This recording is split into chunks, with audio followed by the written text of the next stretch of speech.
Here is a 40 horsepower Evinrude 2-stroke outboard motor.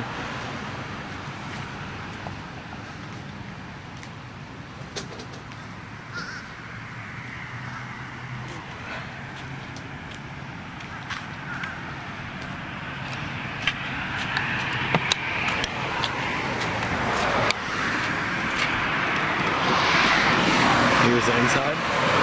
The motor does need work. Missing the bolts holding the carburetor, front and bottom. Missing the power pack.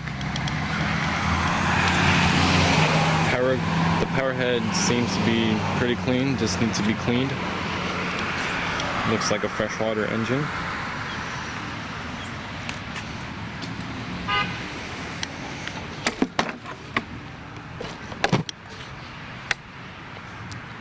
There's a few little things. This engine could be a good running engine.